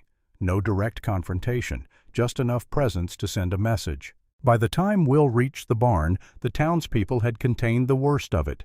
One wall was destroyed, hay stores ruined, equipment damaged, but the structure stood. Dorothy approached, soot staining her face. "We saw the smoke from town, came as fast as we could." "Thank you." Will said the words inadequate for the gratitude he felt. 20 people came, Dorothy continued. When they saw what was happening, they chose sides. Not everyone sided with Blackwood. Grace had been inside the house hiding as instructed if trouble came. She emerged now shaken but safe. Blackwood was here. He said to tell you this is what happens when you don't sell. He said worse is coming if you don't leave. Will surveyed the damage, hours of work to repair, money he didn't have to replace what was lost. But more than material loss, this was escalation. This was Blackwood moving from subtle harassment to overt destruction. Eleanor touched his arm. "We don't run." "I know, but this is going to get uglier. It already is ugly. We just acknowledge it now." That evening, as volunteers helped clear debris, Will made a decision. He would no longer wait for the law to move at its own pace. He would take the fight directly to Blackwood, not with violence, but with the one weapon more powerful than guns or threats: truth, made public and impossible to ignore. "Tomorrow," he told Eleanor, "we go back to Sacramento. We bring Sheriff Anderson here with deputies and warrants. We bring James Walsh with his notebook. We end this. Blackwood won't surrender easily. I don't expect easy. I expect hard. But I also expect to win." Eleanor smiled fierce and proud. "Then let's win." They stood together in the ruins of what Blackwood had tried to destroy, surrounded by people who had chosen to stand with them, planning the fight that would determine not just the ranch's future, but whether principle could still triumph over power in a world that often seemed to reward cruelty more than courage. Above them, stars wheeled in patterns that had witnessed countless human struggles and would witness countless more. Indifferent to outcomes, simply there, eternal witnesses to the choices people made in moments of crisis. Tomorrow would bring confrontation, resolution, an ending to this chapter and the beginning of whatever came next. But tonight, Will and Eleanor had each other, had allies, had the stubborn refusal to surrender that marked true survivors. Sometimes that was enough. Sometimes that was everything. Dawn broke over the Bennett Ranch with the particular clarity that follows destruction. The burned barn wall stood like a monument to Blackwood's escalating war-blackened timber stark against morning sky. Will stood looking at it, coffee cup warming his hands, Eleanor beside him, in comfortable silence that had become their language. "Ready?" she asked. "No, but we're going anyway." They left within the hour. Grace stayed behind with Dorothy Chin, who had volunteered to remain at the ranch while Will and Eleanor rode to Sacramento. The journey felt different this time. Not desperate flight, but purposeful advance. They were no longer reacting to Blackwood's moves. They were making their own. Sheriff Anderson met them at his office with 6 deputized men, all hard-eyed veterans who understood that what came next might involve violence. James Walsh waited too, his notebook ready, his expression carrying the focused intensity of someone who knew he was witnessing history. "We ride today," Anderson said without preamble. "I've got warrants for Silas Blackwood, Jack Brennan, and 3 others. Charges include arson, intimidation, unlawful restraint, and human trafficking. We'll search all Blackwood properties, interview the women being held, gather evidence. Bennett, Mrs. Whitmore, you'll ride with us as witnesses." The convoy left Sacramento at mid-morning. 8 riders plus Will and Eleanor moving at steady pace toward Riverside. They reached town by late afternoon, the sight of a sheriff and deputies causing immediate stir. People gathered in doorways watching the procession with expressions ranging from satisfaction to concern.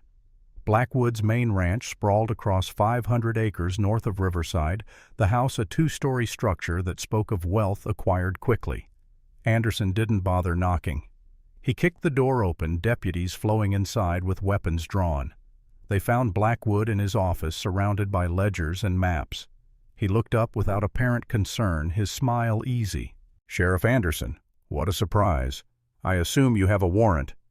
Anderson slapped the paper on Blackwood's desk. 3 warrants. You're under arrest." "On what charges?" "Read them yourself." Blackwood scanned the document, his expression shifting from amusement to something harder. "This is absurd.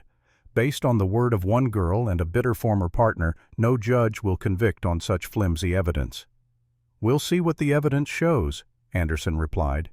Deputies searched the property, find the women. What they found turned Will's stomach. 5 young women ages 16 to 20 housed in a converted storage building behind the main house. The conditions were barely livable. Thin mattresses on bare floors, a single stove for cooking and heat, laundry tubs that doubled as baths. The women looked undernourished, exhausted, defeated, until they saw the sheriff. Then hope flickered in eyes that had forgotten what hope looked like. Anderson interviewed each woman separately. Their stories formed a pattern so clear, so damning, that even Blackwood's lawyer would struggle to explain it away. Debts ranging from $50 to $300. Families threatened with foreclosure or imprisonment if the women didn't work. No wages paid, only credit against debts that never seemed to decrease. Physical and sexual abuse for those who resisted. Grace identified 2 of the women as friends who had disappeared months earlier. Their families had been told they'd gone to work in San Francisco seeking better opportunities. Instead, they'd been trapped here, invisible to a community that chose not to see. James Walsh documented everything. His pencil flew across pages capturing details that would become tomorrow's front-page story, more than that evidence that would stand in court. "Mr. Blackwood," Walsh said as deputies led Silas out in handcuffs. "Do you have any statement for the record?" Blackwood's composure cracked. "This is Bennett's doing. He's been trying to destroy me for years. Ever since our partnership ended, this is revenge, nothing more." "The women tell a different story," Walsh replied calmly. "They're lying, all of them, ungrateful despite everything I've done for their families." Eleanor, who had been standing quietly observing, stepped forward. Her voice carried across the yard where townspeople had gathered to watch. "You made one mistake, Mr. Blackwood. You underestimated an old woman with nothing left to lose. You thought you could threaten and intimidate and destroy, and people would be too afraid to stop you. But you forgot something. The truly dangerous people aren't those who have everything. They're those who have nothing except their principles. And we just proved that principles backed by courage and evidence are stronger than your money and threats." For the first time, Silas Blackwood had no response. The ride back to Riverside became a procession. The 5 rescued women rode in a wagon driven by Dorothy Chen, who had come north when news spread. Townspeople lined the main street watching in silence as Blackwood was taken to the jail. Some looked ashamed. Some looked relieved. A few looked angry, their financial interests too tied to Blackwood's empire to allow satisfaction at his fall. Adelaide Foster stood outside her husband's bank, her face a study in conflicting emotions. As Eleanor passed, Adelaide called out, "Mrs. Whitmore, I was wrong about you, about Mr. Bennett, about all of this." Eleanor paused. "Yes, you were. I'm sorry, truly." Eleanor studied the older woman, seeing genuine regret beneath the pride. Sorry is a start. Doing better is what matters. Over the following days, Blackwood's empire unraveled. With him in jail awaiting trial, his properties became subject to legal seizure. The debts he claimed families owed proved under scrutiny to be inflated or entirely fabricated. Foreclosure notices he'd filed were revealed as based on loans made under duress. Pastor Miller's $200 debt record showed Blackwood had added fictitious interest charges that nearly doubled the amount owed. When this was revealed, the actual debt was determined to be $73. Pastor Miller paid it from the church's emergency fund and welcomed his daughter home with tears of gratitude. The trial, when it came 2 months later, lasted 3 days. 12 women testified. James Walsh's articles were entered as evidence. Will and Eleanor detailed the systematic harassment, the arson, the threats. The jury deliberated 4 hours before returning guilty verdicts on all charges. Silas Blackwood was sentenced to 15 years in California State Prison. His properties were sold at auction, the proceeds distributed to his victims and creditors. The web of corruption he'd built over 5 years collapsed in a matter of weeks. Justice, Will reflected, was slower than he wished, but more thorough than he'd dared hope. But justice for Blackwood was only one chapter. The Bennett Ranch still faced its own crisis. The bank debt came due in September, $300. Will had managed to save $200 through careful management and the sale of cattle, but the gap remained. He was in town trying to negotiate an extension when Thomas Whitmore approached. Eleanor's nephew looked older than his 28 years, worn down by guilt and shame. "Mr. Bennett," Thomas began awkwardly, "could I speak with you?" Will's expression was cold. "Speak. I want to apologize for what I did to Aunt Eleanor, for selling her like she was property. It was unforgivable." "Yes, it was. I brought this." Thomas held out a bank draft. $300. It's not enough to make up for what I did, but it's what I can offer to help with your debt." Will stared at the draft. $300 was exactly what he needed, but taking it from Thomas felt wrong, like accepting blood money. "Why?" Will asked bluntly. "Because I've spent 2 months watching you and Aunt Eleanor, watching how you treat her, how she's changed. She's happy, maybe for the first time since Uncle Robert died, and I realized I stole that from her. Stole years she could have spent living instead of just surviving. I can't give her those years back, but I can at least do this." Will looked at the younger man, seeing genuine remorse. He thought about Eleanor, about her capacity for forgiveness that exceeded his own, about how she had handled Thomas's appearance at Blackwood's trial with cold dignity, but not hatred. "I'll take the money," Will said finally, "but not as payment for what you did. That debt can't be paid. I'll take it as a loan, 5% interest. I'll pay you back over 2 years. That sound fair?" Thomas nodded, relief evident. "More than fair. And Thomas, if you want to make things right with Eleanor, you do it directly, not through me. I tried. She won't see me. Then you try harder, because she deserves to hear you apologize properly, face to face, not through intermediaries." Thomas agreed and left. Will stood holding the bank draft, feeling the weight of it. This money would save the ranch, would buy them time to recover from the losses Blackwood had inflicted, would give them breathing room to build something sustainable. He found Eleanor at the general store selecting fabric for new curtains.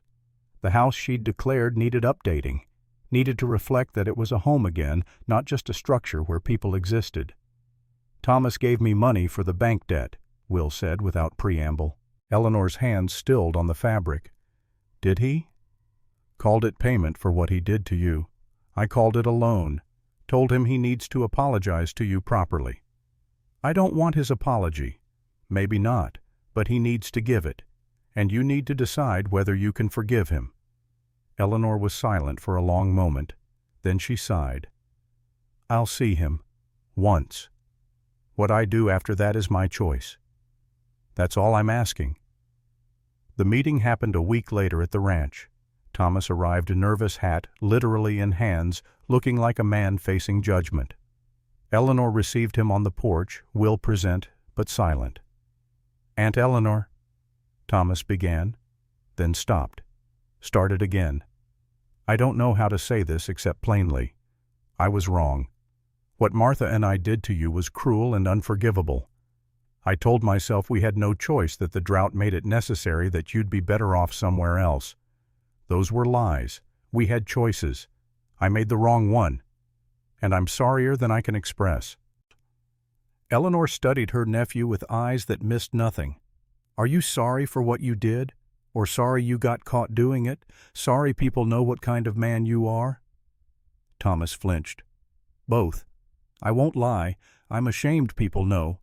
But mostly I'm ashamed of the man I became, the man who could sell his aunt for 50 pounds of flour. Where's Martha in all this?" "We separated. She went to live with her sister in Fresno. Couldn't face the town's judgment." "But you stayed." "I stayed. Because running from what I did won't change it. At least here I have to face it every day." Eleanor was quiet for so long that Will thought she might not speak. Then she stood, walked to the porch steps, looked out over the ranch that had become her home. "I won't forgive you, Thomas. Not yet. Maybe not ever. But I won't carry hate either. It's too heavy a load. You want to make this right? Be a better man. Not to me. To whoever comes next in your life. Learn from this." "That's the only payment I'm interested in." Thomas nodded, tears streaming down his face. "Thank you. That's more than I deserve." "Yes, it is." He left, and Eleanor sagged against the porch rail. Will came to stand beside her, his presence offering support without words. "Did I do the right thing?" Eleanor asked quietly. "You did the Eleanor thing. That's always right." September turned to October. The ranch, freed from Blackwood's harassment and with debt paid, began to thrive. Will hired 2 ranch hands with money saved from not paying the bank. They repaired the burned barn wall, replaced damaged equipment, prepared for winter. Eleanor transformed the house. New curtains, fresh paint in the kitchen, flowers in vases, their brightness defying the ongoing drought. She made the place feel lived in rather than merely occupied. And through it all, Will found himself watching her with a mixture of affection and wonder. This woman who had been sold like livestock, who had every reason to be bitter and defeated, instead chose joy, chose to build, chose to believe in possibility. One evening in early August, as summer's heat began to ease and crickets sang their evening songs, Eleanor led Will to the porch after dinner. She'd been quiet all day, thoughtful in a way that suggested something weighing on her mind. "Will," she said as they settled into their chairs, "I need to tell you something." Concern flickered through him. "What's wrong?" "Nothing's wrong, at least I don't think so. But I saw Dr. Collins yesterday while you were checking the south fence." Will's heart clenched. "Are you ill?" "No." Eleanor took his hand. "Will, I'm pregnant?" For 10 full seconds Will couldn't process the words. They sat in his mind like objects he couldn't quite grasp, too impossible to accept. "Pregnant?" he repeated numbly. "The doctor confirmed it. I'm about 8 weeks along." "But you're 55 years old." "I'm aware. Dr. Collins says it's rare but not impossible. He's documented 3 cases in his 20-year career. The oldest woman was 57. Will stood, paced to the porch rail, turned back. His face cycled through shock, joy, and fear in rapid succession. "A baby," he whispered. "We're having a baby." "Yes." He crossed to her, knelt beside her chair, placed his hand on her stomach with reverence. "After David, I never thought I'd have another child. Never dared hope. I never thought I'd have any child. Robert and I tried for years. Nothing came of it. I assumed I couldn't." Eleanor's voice trembled. "I'm terrified, Will. At my age, the risks are enormous." "What did Dr. Collins say?" "That this is high risk, very high risk. Miscarriage is possible. Complications during birth are likely. I might not survive it." Fear clutched Will's chest. "Then we'll do whatever necessary to keep you safe. The baby matters too. You matter more." Eleanor placed her hand over his. "Let's not borrow trouble. Dr. Collins will monitor me carefully. We'll take precautions, and we'll hope for the best." Will pulled her into his arms, holding her as if she might disappear if he loosened his grip. "I can't lose you. After Margaret, after David, I can't survive losing you too. Then we'll fight for this, together, like we've fought for everything else." The pregnancy became the ranch's worst-kept secret. Dorothy Chin noticed immediately, her experienced eye catching the changes before Eleanor's condition became obvious. Pastor Miller offered prayers. Even Adelaide Foster, perhaps seeking redemption, brought herbal teas she claimed would help with morning sickness. The town's reaction was mixed. Some people expressed genuine joy. Others whispered about impropriety, about the unnaturalness of a woman Eleanor's age bearing children. Eleanor ignored them with the same magnificent disdain she'd shown for criticism throughout her life. "Let them talk," she told Will when he expressed anger at overheard comments. "They talked when you defended me at the auction, when we got married, when we fought Blackwood. Their talking hasn't stopped us yet." The pregnancy progressed through fall into winter. Eleanor experienced morning sickness that lasted well into afternoon fatigue, that made even simple tasks exhausting, and aches that came from a body not designed for this particular challenge at this particular age. But she also experienced joy. The first flutter of movement inside her at 16 weeks brought tears. Feeling the baby kick at 20 weeks made her laugh with delight. Watching her stomach swell with visible proof of life growing made both her and Will marvel at the miracle of it. Dr. Collins monitored her carefully. Weekly visits became the routine. He measured, listened, assessed. His expression remained cautiously optimistic, though Will saw worry in the doctor's eyes. "Any woman over 40 faces increased risks," Collins explained during one visit. "At 55, those risks multiply, but Eleanor is healthy, strong. She has better odds than most women her age would." "But still poor odds," Will said. "I won't lie to you, this is dangerous. We'll need to be ready for complications during birth. I'm arranging for a midwife who specializes in difficult deliveries, and I'm clearing my schedule for the expected due date." January brought snow to the valley, unusual weather that transformed the landscape into something from a dream. Eleanor, now 7 months pregnant and moving with careful deliberation, stood at the window watching flakes fall. "Samuel," she said suddenly. Will looked up from the ledger he'd been reviewing. "What?" "If it's a boy, we should name him Samuel. After your father. Will felt emotion tighten his throat. His father Samuel had died 10 years earlier, a good man who had taught Will everything about ranching and integrity. Naming his son after his father would honor both past and future. And if it's a girl, he asked. Margaret, after your first wife. Will crossed to Eleanor, turned her to face him. You'd do that? Name our daughter after Margaret. She was your love, gave you years of happiness and a son. That deserves honoring. I'm not competing with her memory, Will.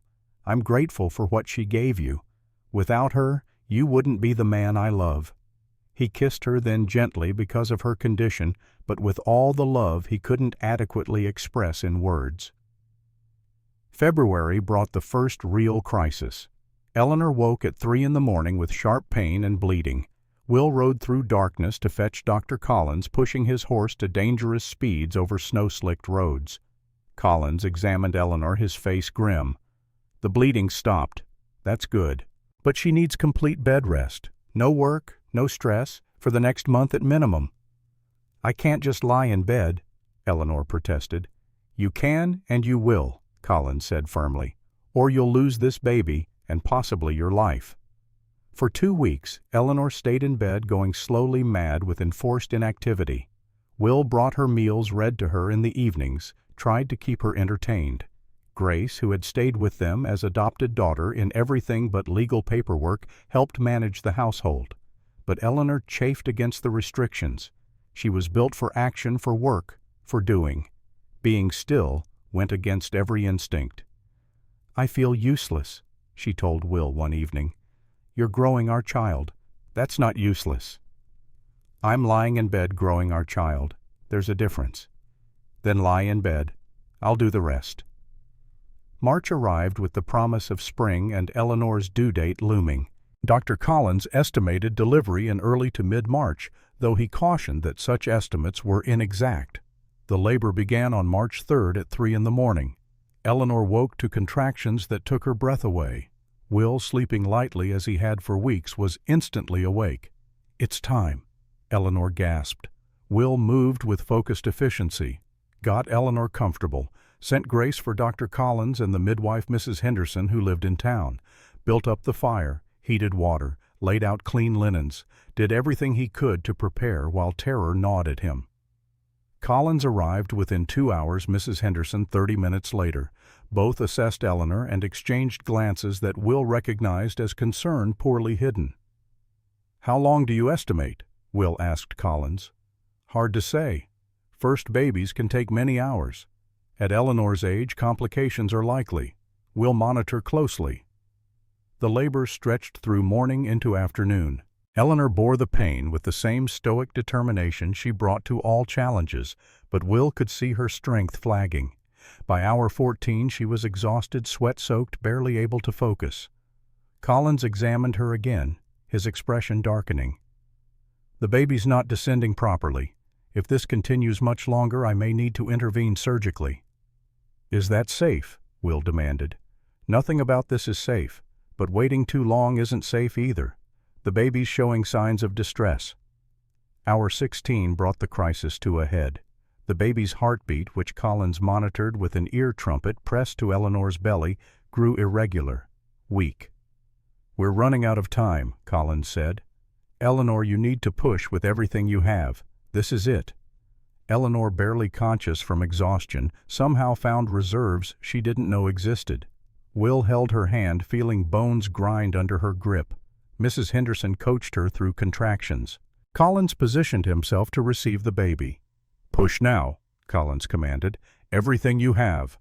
Eleanor screamed a sound of pure effort and determination, once, twice, 3 times, and then impossibly miraculously the thin wail of a newborn filled the room. It's a boy, Collins announced, holding up a tiny, angry, perfect human being. He's small but breathing, good color, crying strong. But Eleanor had gone unconscious. Blood pooled beneath her, too much blood. Henderson, take the baby, Collins snapped. Will I need you outside? Now. I'm not leaving her. You're in the way. Let me work. Grace pulled Will from the room despite his protests. They stood in the hallway listening to Collins and Henderson work, hearing urgent voices and clinical terms. Will didn't understand. The baby cried in another room. Will's son, alive. But Eleanor might not be. 30 minutes felt like 30 years. Finally Collins emerged, exhausted, blood staining his sleeves. "She's stable," he said. "Lost a lot of blood. Touch and go for a while. But the bleeding stopped. She's strong, Will. Stronger than any woman her age should be. She's going to make it." Will sagged against the wall legs, suddenly unable to support him. And the baby? Small, 6 pounds even, but healthy. Henderson's cleaning him now. "You can meet your son." Will entered the room where Mrs. Henderson had taken the baby. She held a bundle wrapped in clean blankets, the infant's face barely visible within the folds. When she saw Will, she smiled. "He's perfect," she said, placing the baby in Will's arms. Will looked down at his son. Samuel. Tiny features, eyes closed, fists waving. A miniature miracle that shouldn't exist, but did. "Hello, Samuel," Will whispered. "I'm your father, and you have the strongest, bravest mother in the world." Eleanor woke 2 hours later, weak but alive. Will sat beside her bed, Samuel cradled in his arms. "Let me see him," Eleanor whispered. Will placed their son in her arms. Eleanor looked at the baby, tears streaming down her face, joy and exhaustion and wonder mixing in her expression. "We did it," she said. "God help me, we actually did it." "You did it. I just watched." "No. We survived Blackwood together, built this ranch together, faced every challenge together. We made this child together. Together is what matters." Samuel James Bennett. Born March 3, 1886, to a mother who was 55 and a father who was 31, against odds that should have been insurmountable. A child who represented possibility. Hope. The future built on foundation of past sorrows, transformed into present joy. Spring settled fully over the valley. April brought rain at last, ending the drought that had strangled the land for 3 years. The ranch bloomed. Wheat sprouted in neat rows. Grass grew thick and green. Cattle fattened. The windmill, now repaired, turned steadily, pumping water that flowed abundant. Samuel grew from tiny newborn to robust infant. Eleanor recovered slowly but completely, her strength returning week by week. Will hired additional help, unwilling to risk Eleanor's health by letting her work too hard too soon. Grace proved invaluable. She doted on Samuel with the fierce love of an older sister, walking him when he cried, singing songs Eleanor taught her, spending hours just watching him sleep. "He's going to be spoiled," Eleanor observed one afternoon. "Good," Grace replied. "Every child should be spoiled at least a little." The town's reaction to Samuel's birth was overwhelming. Even those who had criticized the marriage brought gifts: baby clothes, blankets, toys carved from wood, food to help the household during Eleanor's recovery. Adelaide Foster arrived with a beautifully crocheted blanket, her face showing genuine emotion. "Mrs. Bennett, I wanted you to know I was wrong about everything. You've shown this town what courage looks like, what love looks like. I'm ashamed I couldn't see it sooner." Eleanor accepted the blanket and the apology with grace. "We all make mistakes, Mrs. Foster. What matters is learning from them." In June, the town held its annual harvest festival, delayed from fall because the previous year's harvest had been too poor to celebrate. Will and Eleanor attended. Samuel carried in Eleanor's arms Grace, walking proudly beside them. Will had prepared remarks. He stood before the assembled townspeople, his son in his arms, his wife beside him, and spoke words he'd been thinking about for months. "Many of you were present last year when I met my wife. Some of you laughed, some looked away, some judged. This woman was being sold on an auction block declared too old to be worth keeping, and I stood there and decided that some things are worth fighting for, worth standing up for, even when the cost is high." Eleanor Bennett taught this town something important: that age is not a measure of worth, that love has no expiration date, that courage can bloom at any moment in any person if they choose to act on principle rather than fear. She saved my ranch. She saved my life. She gave me a son I never thought I'd have again." He held up Samuel the baby blinking in the sunlight. "This child is proof that miracles happen when we stop judging and start seeing people for who they really are. When we choose courage over comfort. When we decide that human dignity matters more than social convention. Thank you all for being here today, for standing with us against Blackwood, for celebrating this harvest and this life with us." Applause filled the square, not scattered or polite but genuine and sustained. People who had once mocked now cheered. A town that had been divided now came together. That evening, as sunset painted the sky in shades of rose and gold, Will and Eleanor sat on their porch. Samuel slept in Eleanor's arms. Grace was inside preparing dinner. The ranch spread before them prosperous and peaceful. "Do you remember what I said that first day?" Will asked. "About seeing a survivor." "I remember. I was wrong. You're not just a survivor. You're a fighter, a builder, a mother, the woman who changed everything." Eleanor smiled. "You changed things too. You saw me when I was invisible. That made all the difference. We changed things together. Yes, together." Will's voice from the present, that 85-year-old man sitting by the fire in 1940, returned. His grandson Bobby leaned forward. His son Samuel wiped tears from his eyes. Grace had come from the kitchen to listen, her own face wet. "Your grandmother lived another 34 years after that day," Will said softly. "Samuel here grew up strong and smart just like her. They were the best years of my life. Not because they were easy, they weren't, but because we chose them, because we built them, because we refused to let the world tell us we didn't deserve happiness. That's the lesson, Bobby. When you go to war, when you face whatever comes next, remember this. Sometimes the most important battles aren't the ones fought with guns. They're the ones fought with courage, with principle, with the simple refusal to let cruelty win. Your grandmother was sold for 50 pounds of flour, but she taught a whole valley what human dignity means. And that lesson outlasted Silas Blackwood, outlasted the people who judged us, outlasted every voice that said we were wrong. She died in 1920. I've lived 20 more years without her, and every single day I'm grateful I was brave enough to step forward in that square and say, "No more." That one choice gave me everything that mattered. Bobby stood, moved to his grandfather's chair, and embraced the old man. "Thank you for telling me, Grandpa. I'll remember." Samuel placed his hand on his father's shoulder. "I'm proud to be your son, proud to carry your name and mother's courage." Grace simply smiled, her eyes distant with memories of a frightened girl who found family when she needed it most. Outside, snow continued to fall on the Bennett Ranch. Inside, warmth and love and the weight of memory filled spaces where once there had been only grief. The story had been told, the lesson passed down, and in the telling it became immortal. Eleanor Bennett, sold at 55 on an auction block, had become legend, not because she was perfect, but because she was brave, because she survived, because she chose to bloom when everyone said her season was done. That was enough. That was everything.